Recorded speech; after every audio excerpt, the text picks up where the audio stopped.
To anybody that cares about me whatsoever, I haven't seen Phoenix in 2 fucking months, and I'm so fucking fed up. I cry every day. I miss him so much, and I know that I have to wake up every day knowing that I probably won't get to talk to him or see him. So yes, Nikki drives me to fucking drink.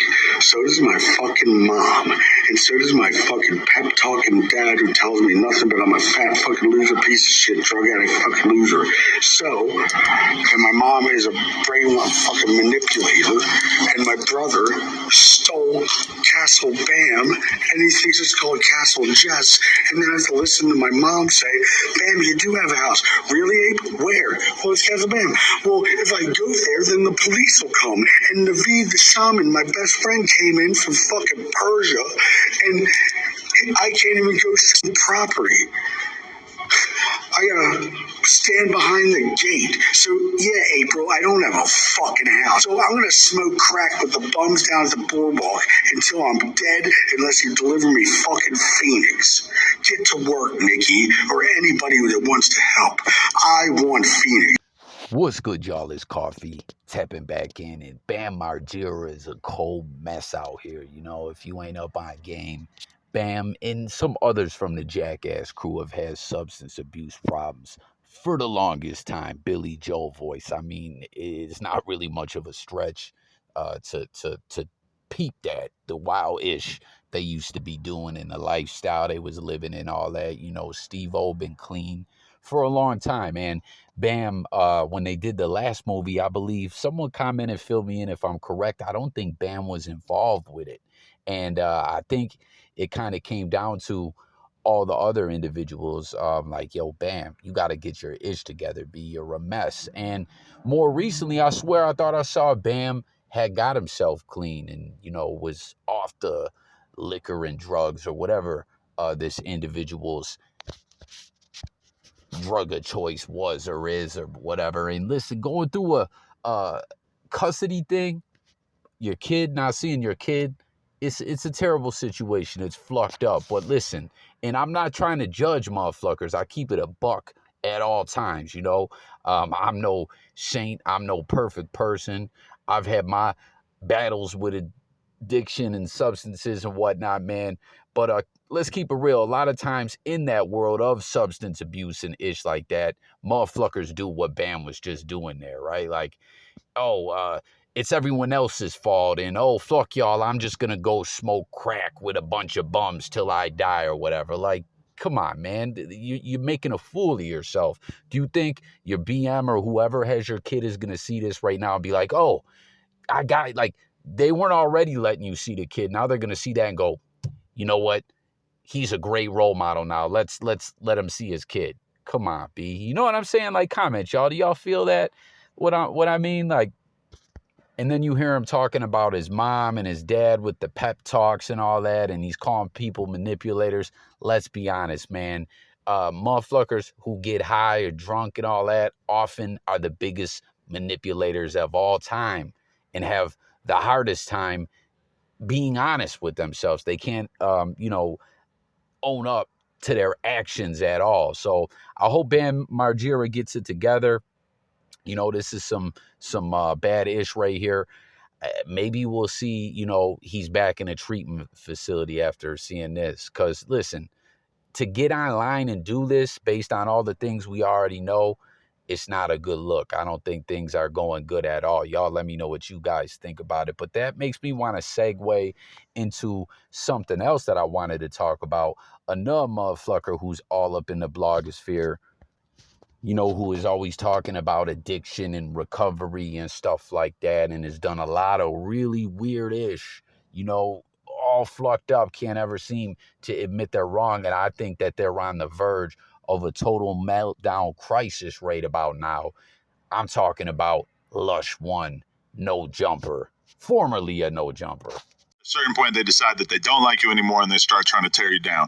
And I've seen it happen to like literally almost every fucking person that has come through here, you know? Yeah. And I see that the impact that kind of has on people in general, and in particular, you know, I'll just say it, like fucking Lush. Like that was tough for him when he started to really get like real deal hardcore feedback from the audience. Realest shit I could ever say, and I hope that he hears this, because the problem was with Lush, man, he was too much of a fan. Like, we hired a fan, bro, and it's cool to be, you know, I like No Jumper, it's cool, but I really concentrate on the content and the business. I'm not looking to really go run my mouth over to people that I don't even fucking know like that. Like, and knowing that this is in an open place that can be recorded, and I'm just over here running my mouth because I think I fucking know everything. And to try to be cool and to try to fit in.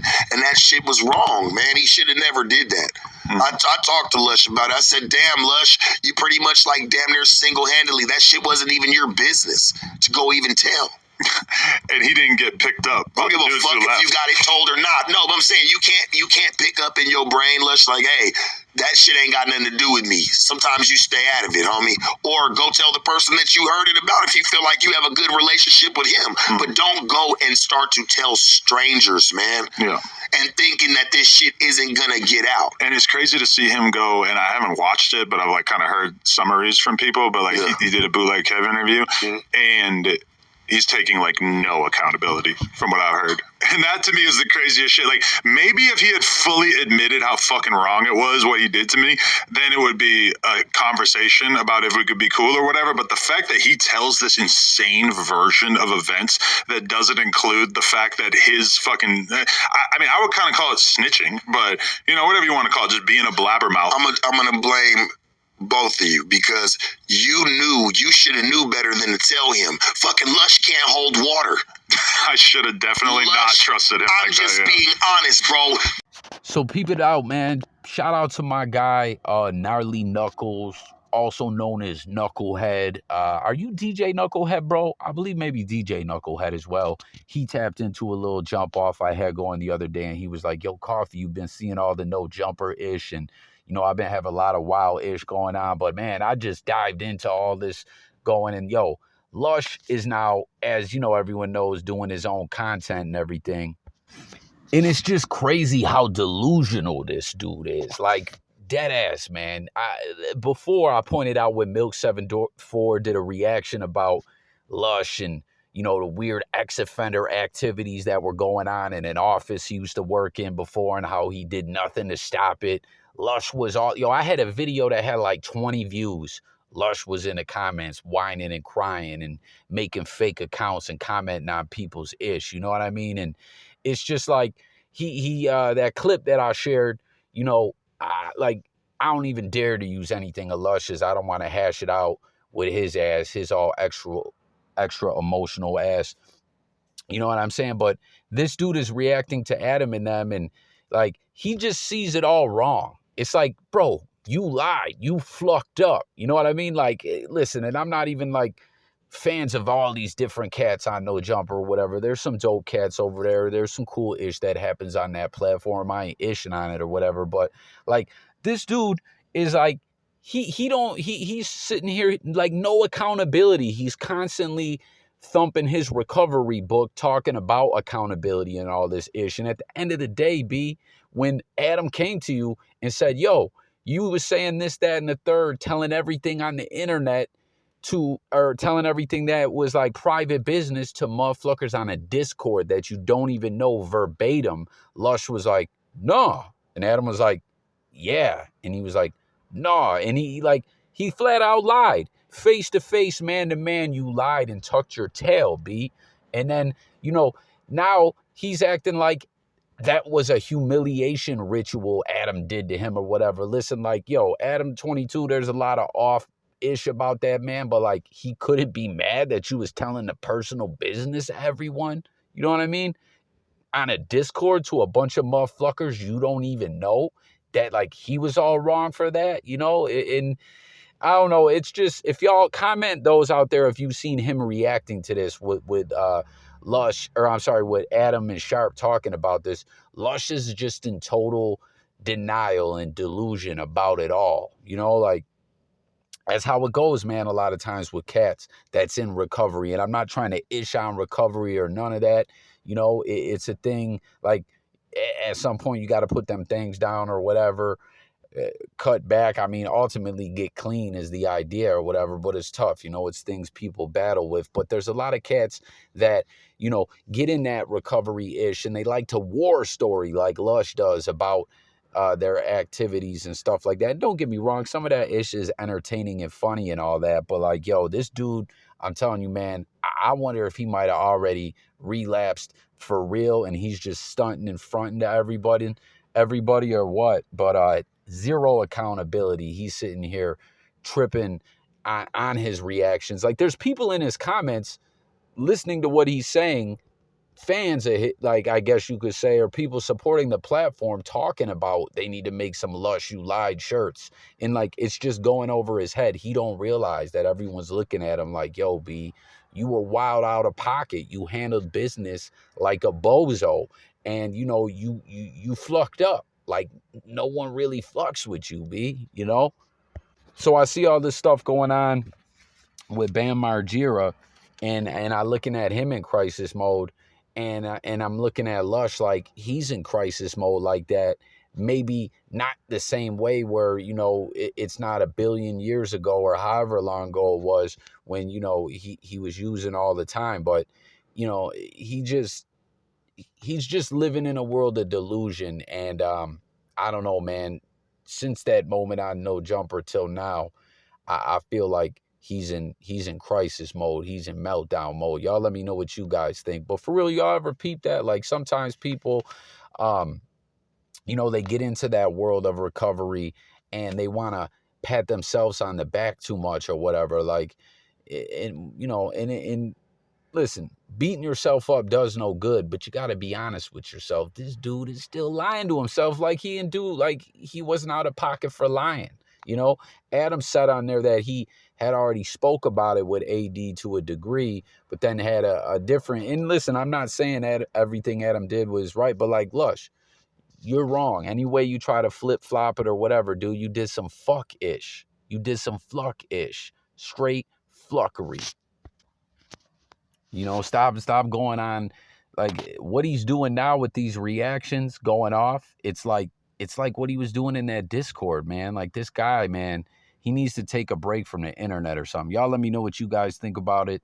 But two addicts, recovering addicts, whatever you want to call it, in crisis, playing out on the blogosphere, Bam Margera and Lush One. What do y'all think about it? Hit the comments. And what do y'all think about this here at the end as well? As coffee, I'm gone. Subscribe. Let's talk. Peace. Problem? Why'd you have to kill him? Watch the crosstalk, please. Maybe it's not the details that matter, right? How'd you feel about what you did, Jesse? I don't know. Who cares how you feel? What kind of a person kills a dog for no reason? Colleen. You put an ad in the paper, you drop him off at a shelter, you don't just sit there and talk about killing a helpless, innocent animal. I'm not here to sit in judgment. Why not? Why not? Maybe she's right. You know, maybe I should have put it in the paper. Maybe I should have done something different. The thing is, if you just do stuff and nothing happens, what's it all mean? What's the point? Oh, right, this whole thing is about self-acceptance.